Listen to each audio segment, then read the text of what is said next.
membenarkan pihak tertentu ketika barangkali sesuatu bisa dibicarakan secara sportif di meja biliar. Permainan ini akan diselesaikan dengan figur-figur yang tentu sudah tidak asing lagi. Belakangan dirinya ditetapkan sebagai tersangka tudingan ijazah palsu Jokowi. Tapi jangan salah, beliau pernah menjabat Menteri Pemuda Olahraga tahun 2013 hingga 2014. Mas Roy Suryo. Mas Roy. Apa kabar Mas Roy? Alhamdulillah, siap. Wah, ini luar biasa. Kita main biliar hari ini ya Mas? Ini warna meja biliarnya tidak mencerminkan apa-apa loh ya. Tidak mencerminkan apa-apa? Iya, karena filosofinya awalnya, biliar itu ketika diciptakan di abad ke-14, abad ke-15, awalnya kan tuh olahraga luar tuh, kroket itu di Prancis. Kemudian masuk ke dalam, kemudian warna dari meja ini harusnya hijau. Untuk mencerminkan rumput. Oke. Saya nggak tahu nih sindiran atau mungkin tebakan bahwa ada warna ini di balik kasus. Kita nggak pernah tahu Mas. Ya, Tapi yang jelas meja ini nyata, betul. asli. Asli, kalau ini asli. Ada yang nggak asli soalnya. Oke, Mas Ya, Roy. ya. Mas Roy terakhir main biliar kapan? Waduh, udah lama. Saya memang nggak pernah karena juga dulu kan aja sebagai pembina olahraga saja. Karena kan Betul. di Indonesia kan bernaung di bawah POPSI ya, Oke. Persatuan Olahraga Biliar Seluruh Indonesia. Oke. Gitu. Tapi paling tidak sedikit banyak sudah tentu ya mengetahui gamenya, Siap. kemudian juga nyodoknya. Nyodoknya ya Oke. dikit-dikit lah belajar lah. Kan kita juga bangga punya pemain-pemain yang luar biasa di Indonesia. Ada Mas Irfan, ada Mas Ludwika dan kawan-kawan. Luar biasa. Ya. Dan Mas Roy tentu main biliar ini nggak sendiri ya Mas? Oh, harus. Kalau sendiri namanya itu biliar mandiri. Lain, nggak ada. Iya. Oke. Karena menghadapnya ke polisi kemarin juga rame-rame Ya. gitu kan ya. Dan Ya. main biliarnya juga harus ada temennya. Betul. Menghadapnya ke polisi itu kayak salah satu cabang olahraga di biliar. Iya. Bukan cabang, salah satu spesifik. Oke. Ditersangkakan 8 orang. Nah, berarti ada juga 8 ball nanti. Luar biasa. Dan Mas Roy, langsung saja kita akan Oke. ajak lawannya Mas Roy. Kali ini lawan yang tentu Mas Roy juga Ya, ini saya nggak taruh aja asing. supaya nyantai. Ya. Silakan Mas Roy. Ya. Dan kita akan panggilkan ini sosok yang kok saya yakin beliau punya kemampuan main biliar karena dari mana asal muasal beliau berada, di situ olahraga ini cukup populer. Betul. Gitu. Ya. Dan beliau ya sering berhadapan lah, bersilang pendapat dengan Mas Roy. Siapa lagi kalau bukan Bang Freddy Damanik. Bang Ya, Freddy, ayo. apa kabar? Selamat sore, Bung Abraham. Ya. Ayo, Mas Reddy. Ya, Mas Roy. Ya, ini salaman nih di sini nih Oh, kan. salaman. Kita selalu salaman. Selalu salaman Nggak ya. ada masalah. Terakhir main kapan? Saya sih bukan pemain biliar ya. Saya aslinya maratoner, pelari. Weh. Nah, memang saya malu sebetulnya selaku orang Siantar nggak bisa main biliar. Tapi nanti justru kalau saya ngaku bisa main biliar nanti diketawa-ketawain orang Siantar.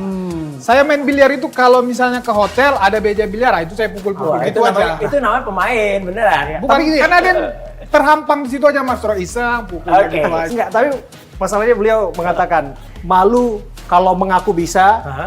tapi ternyata tidak bisa. Persoalannya mengakunya itu. Iya. Karena ada yang mengaku-ngaku bahwa itu ijazah palsu. Nah, dia tersangka. Yes. Atau bisa jadi memang itu ijazah asli. Tapi lebih baik juga. Tadi kan Mas Reddy ngaku kan, salah satu kegemarannya olahraga lari kan gitu. Saya khawatir teman-teman beliau nanti akan lari dari kenyataan.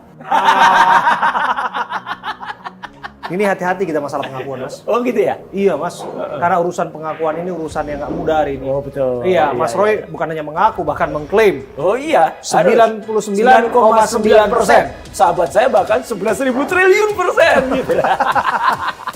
Dan Ya. ya tentu ya pengakuan itu harus diuji. Yang menarik ya, Bung Freddy ya. Ya.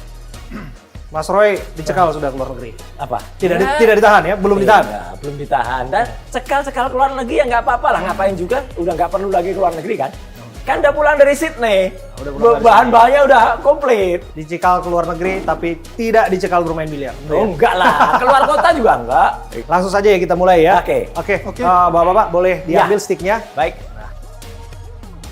Nah, ini kita punya Nah. teman sebetulnya nanti akan masuk bermain bersama dengan kita. Ya. Saya dalam hal ini akan menjadi wasit dalam pertandingan kedua figur dan tokoh ini. Dan kita akan coba atur ya. Kita main bola lapan, Mas Roy, Bang Freddy. Ya. 8 ball. Ini salah Eight ball. satu permainan, salah satu spesifikasi permainan selain 9 ball, selain juga pool yang ada di biliar. Nah, siapa kira-kira yang mau break ini? Mas Roy, Enggak lah. Bung Freddy. Boleh kita Freddy. coba. Oke, Bung Freddy akan mencoba nge-break ini. Jadi kita akan lihat Bung Freddy yang memulai. Ya.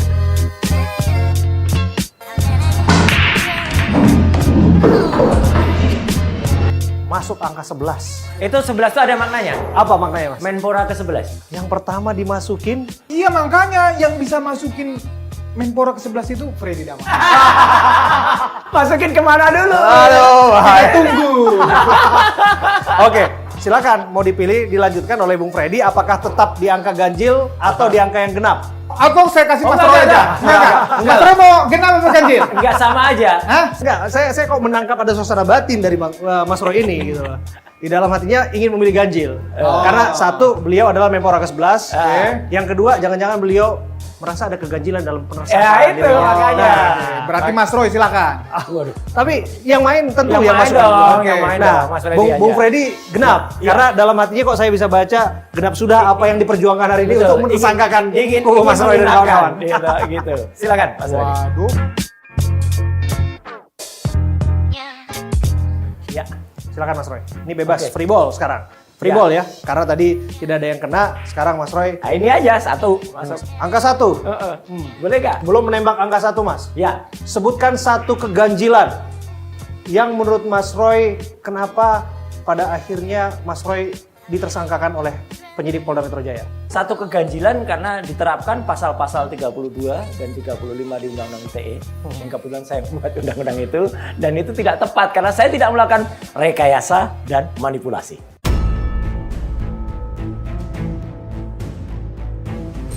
Oke. Ya. Luar biasa. Jadi Lanjut, Mas satu keganjilan itu adalah undang-undang. Undang-Undang ITE diterapkan dengan tidak tepat. Oke. Lanjut, Mas Roy. Ya. Bung Freddy, Ya. tadi disebutkan mengenai keganjilan Bung Freddy. Mm-mm. Bung Freddy sependapat tidak dengan apa yang disampaikan oleh Bung Roy? Bung Roy mengatakan bahwa yang bersangkutan sempat di legislatif menyatakan bahwa punya kontribusi dalam pembentukan undang-undang itu. Tapi kok pada prakteknya beliau yang menjadi korban dari undang-undang itu. Ya, tentunya penyidik itu kan mempunyai kewenangan. Mempunyai keahlian di bidang hukum. Di bidang IT, tentunya mereka pasti meminta ahli-ahlinya. Apakah perbuatan yang dilakukan oleh Mas Roy dan kawan-kawan ini, tadi yang disampaikan, manipulasi data elektronik, itu apakah Mas Roy dan kawan-kawan melakukan tersebut di dalam perbuatan-perbuatannya. Tentu, kenapa penyidik berani ya menerapkan pasal itu pasti sudah melalui pendapat ahli.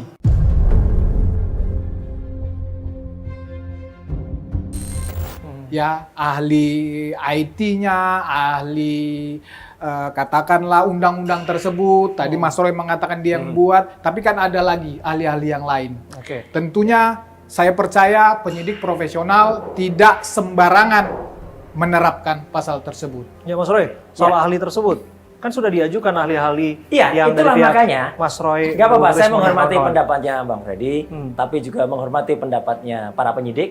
Tapi ternyata setelah saya tahu siapa-siapa ahli yang kemarin dihadirkan oleh penyidik, mereka tidak ada keterlibatan dalam Undang-Undang ITE. Jadi mereka itu hanya ahli, mungkin dosen di mana yang kemudian membaca. Jadi mereka satu nggak terlibat dalam pembuatan, nggak ngerti filosofi awalnya, istilahnya adalah sejarahnya kemudian naskah akademiknya. Sedangkan yang kita hadirkan, karena saya kan nggak mungkin menjadi ahli dalam kasus saya kan, itu jadi kita hadirkan nanti seorang profesor yang dulu benar-benar terlibat di dalam pembuatan Undang-Undang ITE. Nah itu yang sangat mengerti dan beliau mengatakan bahwa ini sangat tidak benar, undang-undang ini kan untuk transaksi elektronik, bukan untuk mentersangkakan orang, dan ijazah itu barang analog, nggak bisa dikenakan dengan undang-undang bukti elektronik ini. Lucunya, ijazah hasil scan yang ditampilkan tuh akhirnya alhamdulillah saya juga udah dapat, tidak ada watermarknya, tidak ada embossnya, fotonya juga berada di atas cap.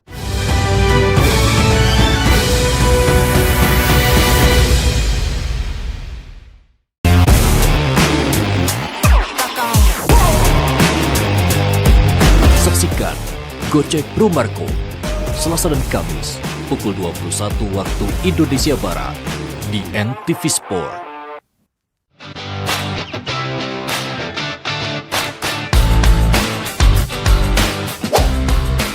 Hai Sportmania, di sini kita ngomongin sepak bola, bola basket, badminton, atau olahraga keren lain. Di sini kita mengupas tuntas sport dengan segala isu dan tren terkini.